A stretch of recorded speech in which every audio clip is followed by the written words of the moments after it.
Chaque pays et chaque culture ont leurs propres coutumes culinaires. Depuis l'isopode géant jusqu'au sanope de Corée. Voici les 20 aliments les plus rares que l'on mange à travers le monde. Numéro 20. Isopode géant. Si les insectes effrayants te mettent mal à l'aise, alors un énorme insecte qui rôde au fond de l'océan peut suffire à provoquer des cauchemars. Mais l'isopode géant, malgré toutes ses vibrations les plus effrayantes, n'est en réalité pas là pour faire du mal. En fait, cette étrange créature marine est plutôt utile. Ils peuvent mesurer jusqu'à environ 2,5 pieds de long, ce qui est un peu alarmant pour quelque chose qui ressemble autant à un insecte. Cependant, ces choses ne sont pas vraiment des insectes, mais elles ressemblent beaucoup à des roly-poly. Ce sont des rampants en bois pour tous les Britanniques, des isopodes géants. Ce sont des animaux qui se nourrissent au fond de la mer et ont une prédilection pour les objets marins les plus dégoûtants. Leurs habitudes alimentaires inhabituelles et carrément dégoûtantes sont en fait extrêmement utiles dans l'écosystème plus vaste du monde sous-marin. L'isopode géant, avec toute son apparence d'insecte, est un crustacé qui vit dans les profondeurs des mers. Et il se nourrit de tous les cadavres d'animaux qui coulent au fond de l'océan. D'accord. Continuons avant de poursuivre avec cette vidéo. Clique sur le bouton d'abonnement et sur la cloche de notification. En ce moment, où ce mille-pattes va se faufiler sur ton visage pendant que tu dors. Numéro 19. Shirako. Japon. Cette spécialité japonaise, connue sous le nom de shirako, qui signifie enfant blanc, est fabriquée à partir des sacs de sperme des poissons. C'est charmant. On pense qu'il possède certaines propriétés bénéfiques pour la santé, même si on ne sait pas encore exactement lesquelles. Le type de poisson utilisé pour préparer ce repas dégoûtant est la morue, le poisson globe ou la note. Et apparemment, ce sont ceux qui ont les meilleures poches. Ça ne sonne pas seulement dégoûtant, mais ça a aussi un aspect plutôt étrange. Ces taches de substances visqueuses blanches. Et à quelle autre apparence pourrait-elle ressembler? Je me demande. Parfois, cela peut aussi ressembler à une sorte de cerveau miniature. Il faut aussi l'imaginer, ce n'est pas très appétissant. Mais le plus étrange, c'est le goût qu'ils disent de cette chose. Et je vais devoir me fier aux avis des autres, car c'est définitivement quelque chose que je n'essaierai jamais. On dit qu'en réalité, ça a le goût de crème dessert sucrée. Je veux dire, honnêtement, c'est trop nul. Ces petites boulettes de poisson ont un goût d'amour. Numéro 18. Baru, des Philippines. Maintenant, nous en avons un dont tu as probablement déjà entendu parler avant. Il s'agit du baru ou des œufs de canard fécondés. Ça signifie exactement ce que tu penses que ça signifie. Il s'agit d'œufs dans lesquels un poussin a été incubé pendant plusieurs semaines. Mais au lieu de sortir de sa coquille, un petit canard tendre et duveteux sera cuit et mangé directement dans sa coquille. La vie peut parfois être cruelle. C'est un plat populaire du sud-est asiatique qui, à première vue, peut sembler un œuf dur, mais en réalité, c'est un fœtus de canard cuit. Et ça, c'est suffisant pour inquiéter la plupart des Occidentaux avec l'estomac vide. Pour être sincère, celui-ci peut sembler un peu exagéré. Je veux dire, tu peux voir son visage. Numéro 17. Des tarentules, frites. Contact. Bien que manger des grosses araignées poilues ne soit pas vraiment quelque chose que beaucoup de gens envisagent pour un beau déjeuner en tête-à-tête. Ou un dîner raffiné. Parfois, la survie signifie que les gens ont mangé les choses les plus étranges. Et c'est apparemment ainsi que les Cambodgiens ont découvert que les tarentules étaient comestibles. Et, pour être honnête, elles n'étaient même pas si mauvaises. Sous le régime totalitaire répressif des jumeaux rouges, le peuple cambodgien affamé a vite appris à manger tout ce qui lui tombait sous la main. La nécessité est mère de l'invention, et ils ont découvert que les araignées frites n'étaient pas si mauvaises. Depuis la chute du régime, la consommation de ces arachnides velues se poursuit. Il s'agit d'une collation frite appréciée dans tout le pays, même si elle n'a pas l'air très attrayante, on dit qu'elle a un peu le goût du crabe, donc elle ne peut pas être si mauvaise. Mais qu'en penses-tu? Pourrais-tu en manger un si tu n'avais pas d'autre choix? Le mangeriez-vous juste pour le goûter? Engageons-nous dans une conversation sur les pour et les contre de la cuisine étrange dans la section des commentaires ci-dessous. Prêt? Parce que j'ai hâte d'entendre ce que tout le monde en pense. Allez, parce que j'ai hâte d'entendre ce que tout le monde en pense. Numéro 16. Soupe d'œufs de fourmis blanches. As-tu déjà trouvé un fourmilière? Tu sais, là où il y avait un gros tas de blancs et des masses d'insectes qui se traînaient partout. Qu'en as-tu trouvé? Lequel était le tien? Première pensée. Peut-être que c'était dégoûtant. Peut-être que c'était le déjeuner. Sérieusement, à qui est-ce que ça a traversé l'esprit? Parce que ça va au-delà des bananes. Apparemment, manger des fourmis et leurs œufs et tout ça. C'est quelque chose de délicieusement fabuleux à faire au Laos et en Thaïlande. Cette soupe est préparée avec des œufs de fourmis tisserandes et fait partie intégrante du régime alimentaire traditionnel des agriculteurs de subsistance dans plusieurs régions d'Asie. La soupe est généralement préparée avec des ingrédients comme du bouillon de poulet, des oignons verts, des piments, de la sauce de poisson, du citronelle, des échalotes et du tamarin. Probablement pour cacher le fait que tu manges des œufs de fourmis, je veux dire, waouh. En Thaïlande, ils aiment également écraser les coléoptères et les ajouter à leur propre version de la soupe aux œufs de fourmis rouges. Splendide. Délicieux. Je suis vraiment en train de baver à l'idée. Les œufs de fourmis ne sont pas utilisés uniquement dans les soupes. Ces étranges petites boules sont utilisées comme garniture savoureuse pour d'autres plats. Apparemment, on les apprécie pour leur goût acide et leur sensation de nostalgie campagnarde. Je suppose que c'est comme des biscuits avec de la sauce. Numéro 15. Nédélan en gélatine, Canada.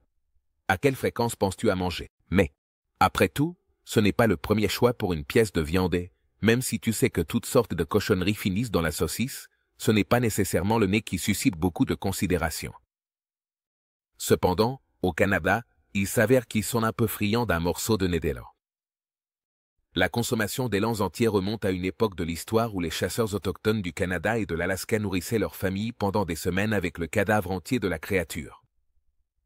Cela incluait aussi les morceaux que d'autres personnes auraient pu jeter.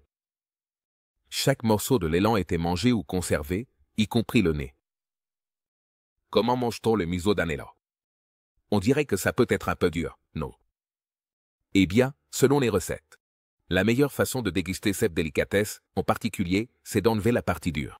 On peut le faire en le grillant ou en l'épluchant après l'avoir fait bouillir, puis on le coupe en tranches et on le fait mijoter avec des oignons, de l'ail et des épices. Après la cuisson, le nez est disposé en couches dans une casserole et recouvert d'un bouillon gélatineux, après quoi on le laisse se solidifier. Le plat final est coupé comme du pain et mangé, ce qui donne un aliment à la texture particulièrement variée. Ça peut être masticable dans les parties avec plus de cartilage et tendre dans les parties avec plus de viande. Numéro 14. Bochantan de Corée. Le bochantan est une soupe à laquelle on attribue depuis longtemps des propriétés particulièrement saines, car elle contient des oignons verts, des pissenlits et plein d'épices différentes. Ah, et tu connais la viande de chien? Oui. Il s'agit d'un plat traditionnel coréen, encore consommé par les générations plus âgées. Et ça fait longtemps. On pense que c'est particulièrement ça. Et même si ça sent plutôt mauvais, les gens disent souvent que c'est meilleur que ça ne sent. Bien que mettre de la viande de chien dans sa bouche reste très subjectif. Traditionnellement, manger du chien a fait partie de la culture coréenne depuis des siècles. Cependant, ces derniers temps, la popularité de cette pratique a diminué de manière significative. Dans une enquête récente, la grande majorité des personnes interrogées sur cette culture alimentaire traditionnelle a répondu qu'elles n'avaient jamais mangé de viande de chien. Et étant donné l'idée controversée que cela suscite dans de nombreux pays occidentaux, ainsi que l'expansion de la culture occidentale, il n'est pas surprenant que les chiens ne figurent plus au menu. Ici, plus de 60% des gens sont en faveur d'une interdiction totale de la viande de chien. Numéro 13. Quiplacoche du Mexique. Dans de nombreuses parties du monde, une épi de maïs recouvert d'une sorte de bosse noirâtre et bleutée. On le jetterait à la poubelle et on le considérerait comme perdu. Cependant, pas au Mexique, où nous avons cette délicatesse difficile à prononcer. Cette étrange croissance fongique s'appelle le tison du maïs et peut apparaître sur les épis de maïs, créant une croissance semblable à une tumeur extrêmement désagréable.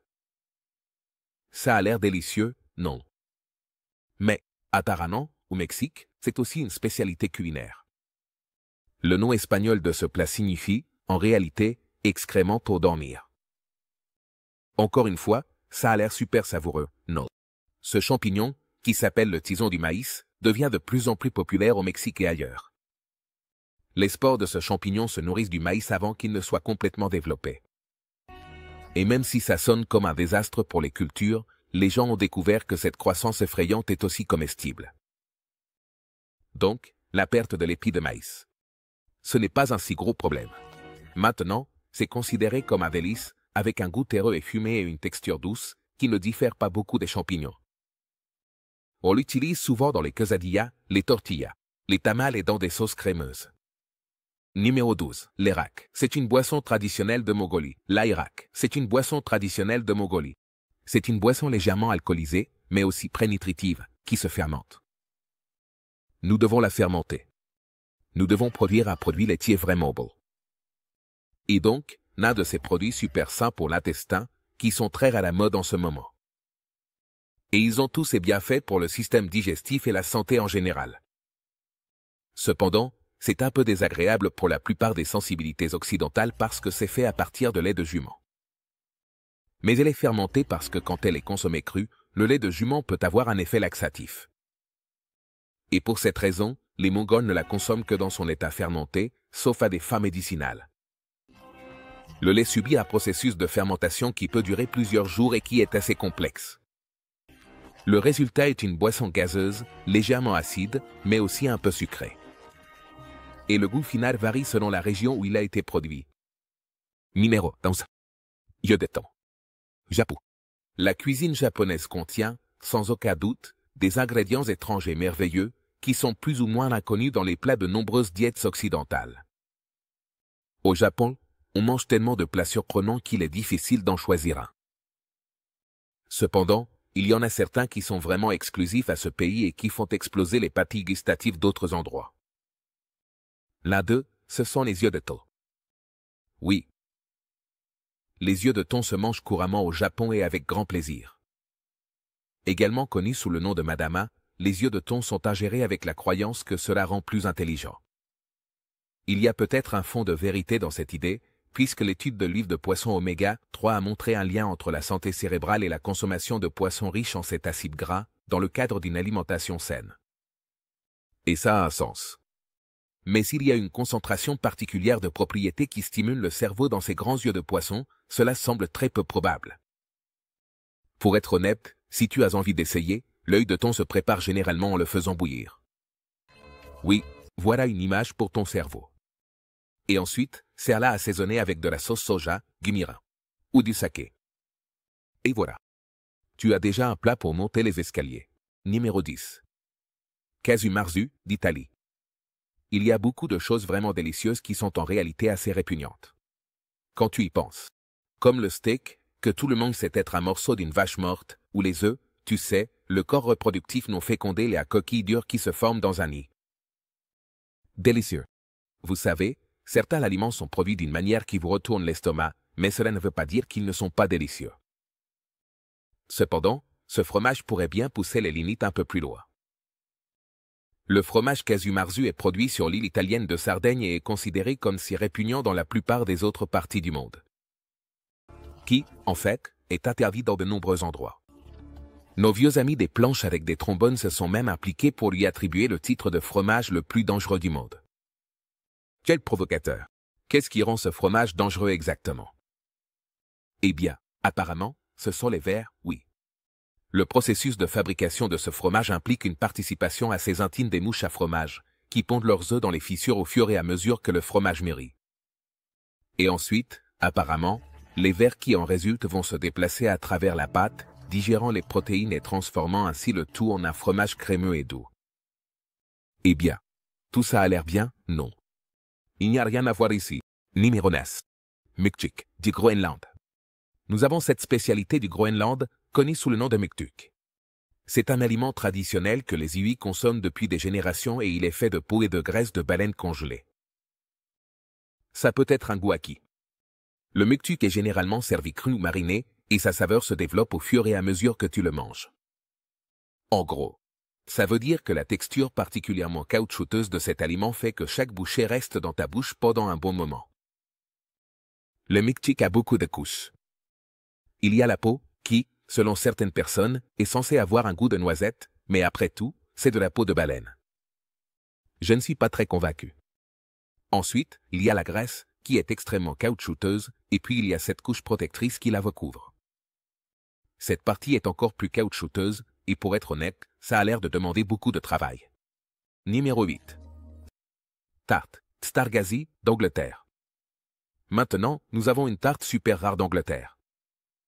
Cette délicatesse macabre vient d'un petit village de pêcheurs de Cornouailles appelé Moselle, et ça remonte au XVIe siècle. Il raconte l'histoire d'un marin héroïque nommé Tom Bocock. Selon la légende, le marin s'est aventuré en haute mer pour pêcher suffisamment de poissons pour nourrir les résidents affamés du village. Le gâteau est traditionnellement servi le 23 décembre.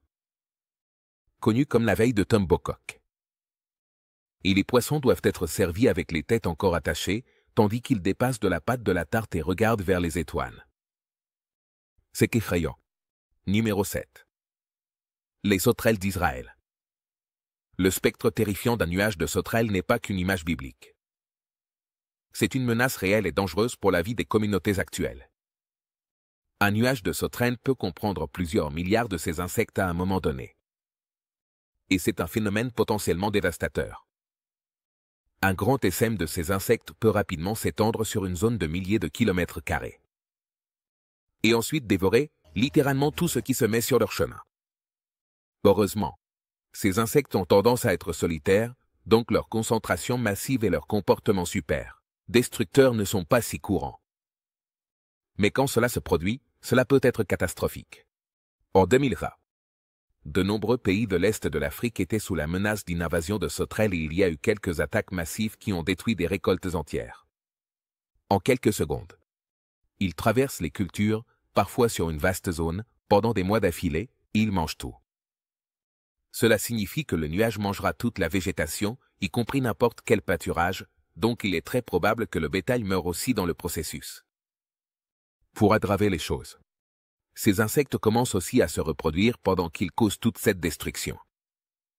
Et donc, si ces idiots mangent toute la nourriture, je suppose que la seule chose qu'il leur reste à manger, ce sont les sauterelles elles-mêmes.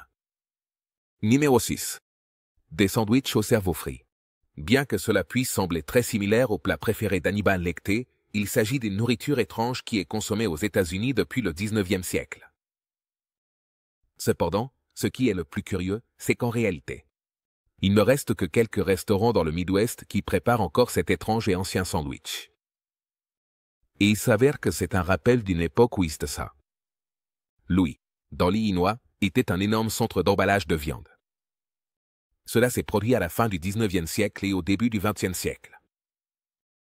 Naturellement, il y avait beaucoup de viande à traiter et pour chaque vache envoyée à l'abattoir, il restait aussi beaucoup de cerveau.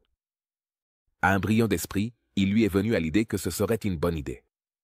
Les manger, et le sandwich de cerveau frit est devenu une réalité. Les cerveaux étaient panés, cuits frits, et ils étaient fourrés dans un petit pain ou du pain de seigle tartiné de cornichons, de moutarde et d'oignons. L'utilisation de cerveau de vache est tombée en désuétude depuis les années 80, lorsque tout le monde avait peur de la maladie de la vache folle.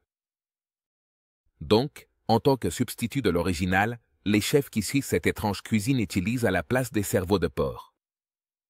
Numéro 5. Insectes. Il y a quelque temps, dans le sud-est asiatique, avant que nous ayons tous à faire face à une crise existentielle comme celle du climat actuel, on nous disait que l'un des aliments du futur serait les insectes. C'est ça. On dit qu'ils sont une excellente source de protéines et, contrairement aux favoris de la ferme de nos plats modernes, ils sont sauvages et abondants. On peut les cultiver en grande quantité et ils consomment très peu de ressources. Alors tout ça semble évident, non. Eh bien, tu devras quand même manger des insectes. Donc, ce brillant plan pour sauver le monde a au moins quelques inconvénients. Plusieurs insectes peuvent être des encas, de rue, savoureux, et certains sont extrêmement populaires, même s'ils ont l'air un peu croustillants. Les grillons sont les insectes les plus courants dans le monde, mais d'autres types d'insectes sont également consommés avec beaucoup d'enthousiasme. Les scorpions sont couramment trouvés comme collation de rue dans certaines régions de Chine, la collation de rue Wamkujin étant la plus populaire à Pékin. Particulièrement célèbre pour ses offres inhabituelles, qui incluent des scorpions, des serpents, et même des étoiles de mer. Les scorpions vivants sont considérés comme un plat traditionnel en Chine et sont également utilisés en période de froid pour soulager certaines douleurs en médecine chinoise. On pense que les consommer peut élever la température corporelle, mais comme nous l'avons déjà vu, les insectes sont en réalité une source de protéines tout à fait valable. Numéro 4. L'œuf centenaire. Une étrange délicatesse chinoise. L'œuf centenaire est un goût acquis, pour le dire gentiment. Ces œufs, qui sont généralement faits d'œufs de canard, sont recouverts d'un mélange d'eau, de sel, de charbon et d'oxyde de calcium. Et on les laisse reposer pendant 100 jours. Ensuite, un processus se met en place. Pendant le temps où ils restent enterrés, la coquille se dissout complètement et le blanc d'œuf change de couleur, devenant une masse gélatineuse de couleur marron. Le jaune d'œuf se transforme en une sorte de pâte moisie, de couleur verte, sombre et peu appétissante. Et ça a vraiment l'air délicieux. Apparemment, je le sais, et c'est encore une de ces choses qui devront dépendre des opinions des autres. L'œuf centenaire a un goût très intense et distinctif. Je veux dire que ça me surprend vraiment que si tu prépares un œuf pourri, il ait un goût fort. Mais bon, c'est une technique ancienne qui date de plus de 5 siècles. La méthode utilisée à l'époque était encore plus douteuse. On dit que les techniques modernes sont plus sûres pour le consommateur. Et un œuf centenaire est plus souvent servi seul, ou parfois pour donner à la soupe un arôme puissant, ou pour accompagner des légumes fermentés et des salades. Alors, la vraie question est, après tout ça, est-ce que tu mangerais un œuf centenaire? Numéro 3. Akal d'Islande. Ce plat islandais remonterait apparemment à l'époque des Vikings. Et nous savons tous qu'il ne faisait que des choses que nous devrions continuer à apprécier dans le monde moderne. Tu sais, toute cette invasion. Pillage et violence extrême, en général, tout ça avait parfaitement du sens. Donc, ils avaient probablement aussi quelques recettes excellentes. Si tu as envie d'un peu de viande de requin fermentée, alors il y a quelques règles. Cette idée ne sonne pas seulement désagréable, mais elle est aussi dangereuse. L'acte de fermenter le requin était en réalité une partie des pratiques de conservation des aliments qui étaient essentielles pour garantir des approvisionnements en nourriture tout au long de l'année. Pendant les mois les plus difficiles. Donc, ça avait du sens dans le passé, tu sais, avant que les choses modernes, comme la réfrigération et tout ça, ne soient largement disponibles. De nos jours, c'est un délice qui a ses racines dans le matcha et tradition. Mais les requins qui sont utilisés pour le préparer ne sont en réalité même pas comestibles. Quand la viande est fraîche, elle est vénéneuse. Donc, il est nécessaire de traiter la viande avant de pouvoir l'ingérer. On la coupe simplement comme si c'était un poisson normal et on la découpe en morceaux de 5 ou 10 kilos. En général, on enlève la tête du requin et ensuite on lui retire les entrailles comme pour n'importe quel autre poisson. Mais ensuite, on le met dans un trou dans le sol et on le laisse là entre 6 et 18 semaines. Ensuite, on le déterre à nouveau, on le coupe et on le suspend pour qu'il sèche. Et le résultat de ce qui reste a suscité des critiques décidément variées. De dégoûtant et au goût horrible, à ressemblant au fromage bleu, mais 100 fois plus fort. Jusqu'à une répulsion physique et une expulsion immédiate du produit offensant. Numéro 2. Sanope d'Ukraine. Il s'agit d'un aliment d'Europe de l'Est composé de morceaux de graisse de porc séchés et sous-cutanés, qui peuvent ou non avoir de la peau, et qui est parfois également accompagné de couches de viande. Et parfois, c'est juste la partie grasse, juste la graisse. C'est charmant. En fait, on le retrouve dans de nombreux pays d'Europe de l'Est. En Hongrie et en Roumanie, on l'assaisonne parfois avec du paprika, tandis que les versions que l'on trouve dans les pays slaves du Sud et de l'Ouest sont souvent fumées. Pour servir ce plat, il est généralement frit ou finement haché avec de l'ail, en accompagnement du bortsch. On peut le consommer cru ou cuit, et on peut également l'ajouter aux saucisses pour plus de saveur, et il peut être coupé en tranches très fines et tartiné sur du pain de seigle, accompagné de vodka. C'est généralement comme ça qu'on le sert en Ukraine. Ce n'est pas un plat aussi étrange que d'autres que nous avons vus, mais c'est aussi une méthode traditionnelle d'utiliser la graisse de porc de différentes manières dans une variété de plats. Numéro 1. Sanope de Corée. C'est quelque chose que les gens en Corée du Sud adorent. Et certains des visiteurs les plus aventuriers du pays semblaient aussi étrangement impatients de l'essayer. Si manger du poulpe vivant, c'est ton truc, qui suis-je pour te juger? Et vous devriez probablement vous familiariser avec certains des dangers d'une expérience culinaire aussi spécialisée. Quand tu es en train de mâcher un poulpe vivant, même si, en réalité, tu veux le faire, ça semble assez grossier. Peut ne même pas permettre à l'animal la dignité d'être mort. D'abord, tu devras bien mâcher, sinon, ces ventouses vont se coincer dans ta gorge en déglutissant. Les choses qui se coincent dans la gorge. Et parmi celles dont tu ne te rends peut-être pas compte, elles peuvent te faire étouffer. Apparemment, il existe une façon de manger du poulpe qui le rend moins dangereux, mais peut-être pas moins dégoûtant. Le chef prépare la pauvre créature en enlevant la mucosité des tentacules, puis en les coupant en petits morceaux pour qu'ils présentent moins de risque d'étouffement. Donc tout ça, c'est très bien, mais c'est quand même un poulpe vivant. Qu'est-ce que tu fous? C'est tout pour notre tour des curiosités culinaires. Nos voyages vous ont-ils ouvert l'appétit? Et lesquels de ces plats inhabituels as-tu essayé? Dites-moi tout dans la section commentaires. À suivre. N'oublie pas de jeter un œil aux autres choses intéressantes qui apparaissent à l'écran et on se voit la prochaine fois. J'adore.